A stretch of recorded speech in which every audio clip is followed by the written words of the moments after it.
May wam da haizage ba ko ai amukasu haizari sini ko hoi ngasi ngangi lai ba inau nu pa ko ai na khoi doi na I hage nasi uzi puning yam nu shi ko ai gi phone do manga su kashu kai de to bodo bo madu da yaw ri pa file do ya marui bani ko kuki na khoi mai dei nu pi rep to gi ko sisi pu da adugi victim sing adugi context su yawe marui ba CBI akhoi gi mai dei kuki na hat ki ba kuki na pha gi ba ko document kaya masu yaw gi bane ba nasi gi phone do da yaw gi ba do marui ba nga ta ne ba mapam lan bung thamna pokpi oiro kuki na na kapak pagi ko proof su yaw gi bane ba thamna pokpi sana sa biduda kuki na mai thara ki bagi video su photo su yaw ri bane ba ana ai ngasi bawa kanam ta ina khana gi ba pasni no ina nungai na gi da bai kanam ta leite ba ngasi bawa ai leite ba ai gi Facebook ta ai gi apple cha sai ko puning gwe ba apa ba phongdok sai adubu na khoi na ngarang tawrei ba potu di yam phajade nangi nasi RK san tu bisi bu pharaga phuraga ibung ipa ko na khoi gi kari tongja banoba adubu RK mayam su ko tabiyo manipur gi lup mayam ko imai ben mayam ko aina di RK san tu biniri thengang ka ya na irei sa gi ne na mateng pang ga lai ba ai kapoi kapning da bane bai se ko nga ba adubu miwai ba se pukning nushi ba ba miyaw bane ado ahama magda da thagasari lam dagi imam mayam lakpi ba lepte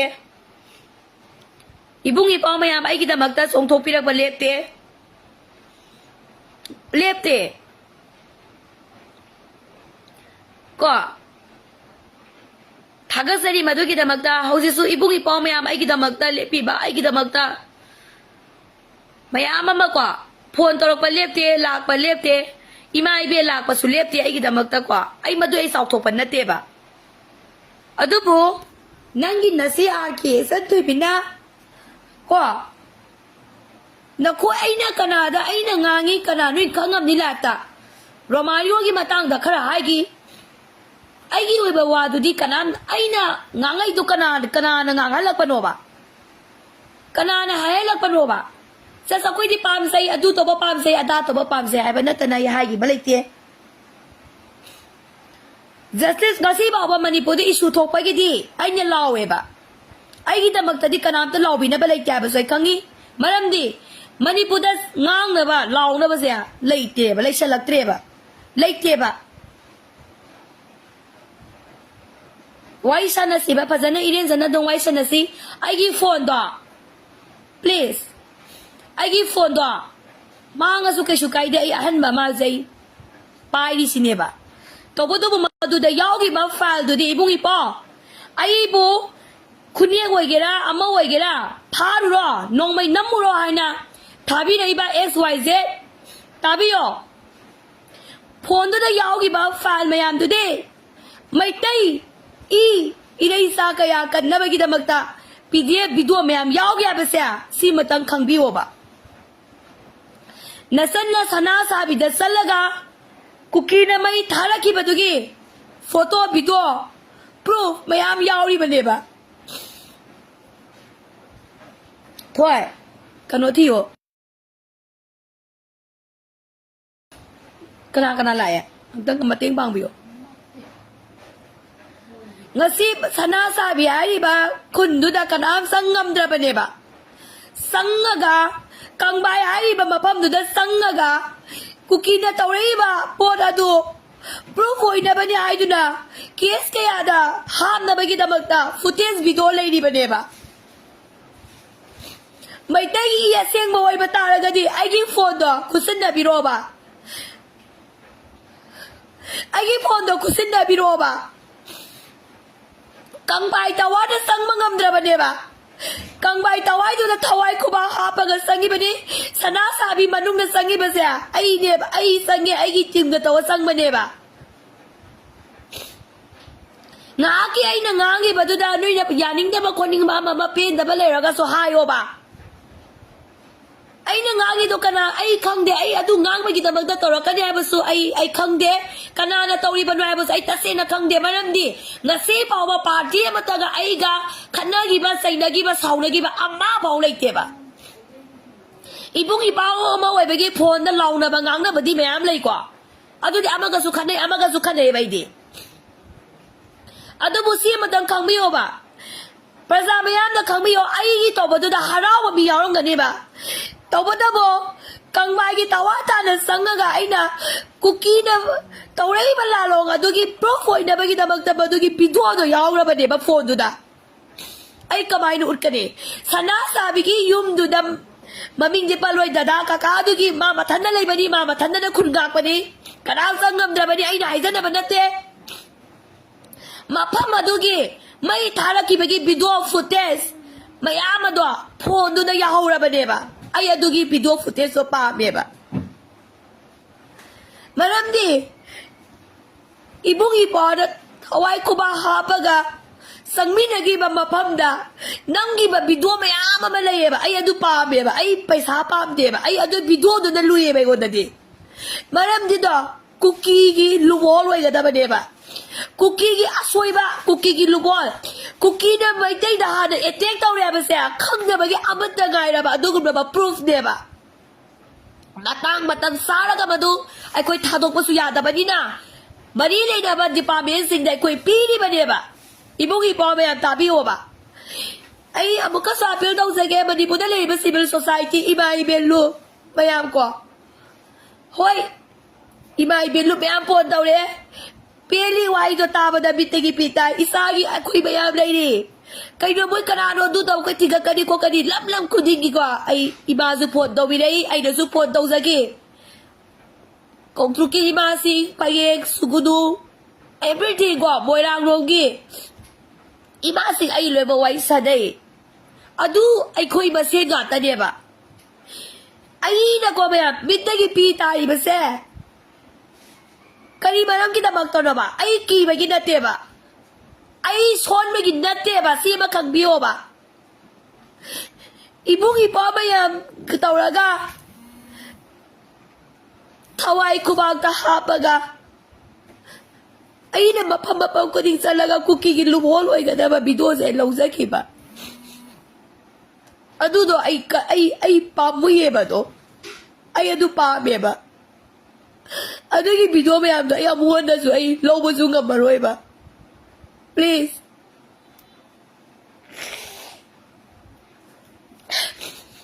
hayrogi singde bigi kukina matodo sang gine ba ize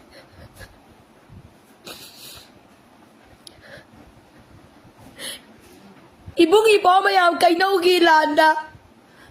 kay nau gilanda ibung ipo mayam na tawai ko bang na haptan na tong iba do manungta na isang iba ba ibung ipo na waba mayam do madu ay na eyewitness o iba ni madu gi video footage do lay yaw gre ba video phone do da adu gi do da cookie do na kumdara ga moy na nong may kap pa magon do so adu gi phone do da video do yaw gre ba asigom lama cookie gi luwol way gada ba file kaya ma ay koy sisibuda ay koy gi may day nupi ko izat Clemson na bigi ba or pugi ba say gi ba victim kaya gi call number call list yaw gre ba ay adu pamuye ba ay kem pamude ba ay gi phone do lising kya no kuntrani pu ay bele ay pamude ay pamude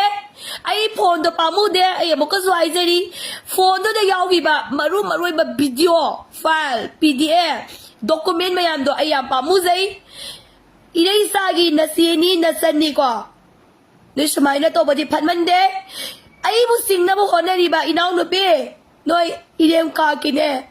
noy may tay no pinin na koy kanga ba lai ba ipo nang na ay gine may tay ipo ne nasido na koy nasing na ba na koy ahum no hona ba do ako ba bung sulepi ba ne nangi ipagom ba ne halwa ba ne mi lay tabag tanjada noy na laura ga to ba do nungay te ko na koy isu ima na po iba ne habum tara lo namang naupuri ba ne Manipura nangin na chan isang tuwi ay kumiyama na siya malay ba din eh nakoy sao thok ka ba ne ngasi ay khong je wo si le chabi khong le wo loi na kai la ga le di se ko aswa pa na thala ba ay haksang ne ahin kaya tum da ba ahin kaya tum da ne iramdam gi de ko ibung hi pa gi da mag ta ne hodari ba ay ne ay na ngagza gi ba kon jang mayam tabi ba de ko ay na ngasi kapisa na koy gi pik la ba wa kana du gi ay ningam de nungai te thoi ba cover oi ne ba fa kano do box do adom ta hango ne sisma na kana no box ma ui de na num theng ne da na koi na adom ta hango ne si goddess ke da kano ga do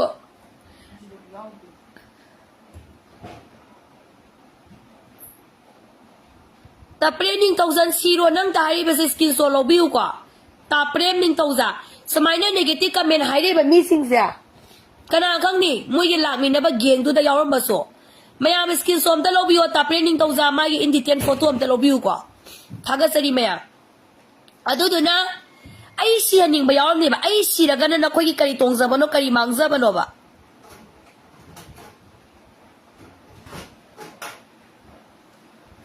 ai si appeal tau za bani maya social media ni ko social media ni appeal tau za bani ana lam gi ima singi puning su sing sing zage mating su pang biyo na sagi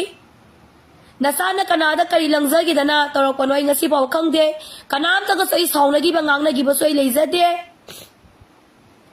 aduga akoi gi loop organization mayam na su mating pang biyo haina ai Facebook ki kutang dai haizari ngasi aina Manipur issue khudi makki de ai wang ngang za bani issue khudi makki de achumaran du da ai achumada dum supporter ga ngang za ki ba ngak tani ai gi issue tho ka na ngang bi na ba kanam ta leiti ha ba soi khange ai khange bai sana ana ai phone pamu de file nam da pamu ye adu du na no ai gi phone muli ba ipwa inau nu pi ai nung sidraga su akoy gi victim oiraba imung sing nu sibiraga nangi nabung na pa khun ngai ba mayam gi moina no mai kapa akoy da mai no mai kapa haurak pani hydro makoy na no mai kapa haurak pani haibagi cookie na no mai kapa haurak pani haibagi proof lei nangi nabung na pa gi damak ta khallaga phone ado aingon da sinadraga su kana gumbi amagi thongan da tumina thanam birangera ai gi thongan da tumina thambirangera natraga kanagumba ima ibel loop amagi mafam da thambirangera thambiramu haina ai appeal tawjage ko matungda sumaina thok ta basu oisi makanagumba mafam amagi mi amagi nupi ama oi bigi mafam da tawda basu oi biyo tawsu tawbigano madu phatte ko madu phatte ba ana thebe adum tang na biu ne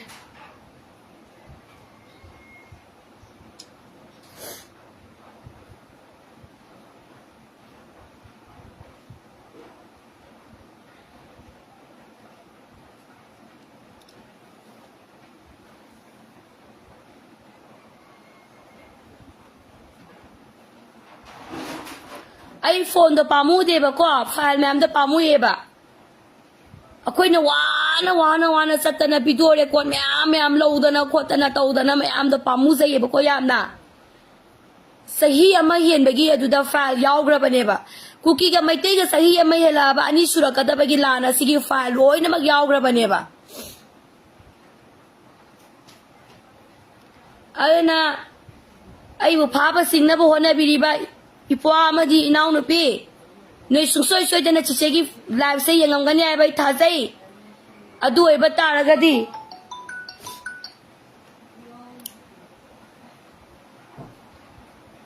aigi WhatsApp ti phone du da biba ba WhatsApp ti aina pai le bauji mo maram di phone iPhone ano ba ma lauraga WhatsApp to mu login tawre password kari kra security thambani na sigi number da dum song thoraga pai re ba aduga aigi ama 902 na loibado 9333 Amta phone tau nay 8902 do.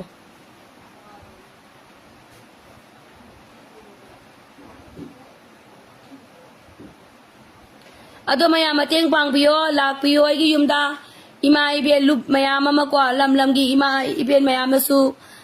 khoi gi voice law piyo law haning ba ya pam ba lei jaye ima maya ko nasa na ngasi baw ba kanada kari lang zaru dana ai kana amta ka su ai cinda ai lei dana ai yek na ba tham de ba mayam na de ai nu shiram da ba ya ai shiro kolon hari sini adubu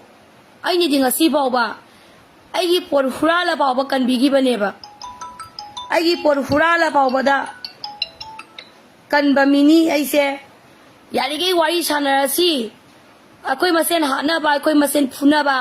akoi masen sengdong nan ba se tok se ai ba se ai gi apil ne ba masai ga pam ba ne ba tau ne phone ta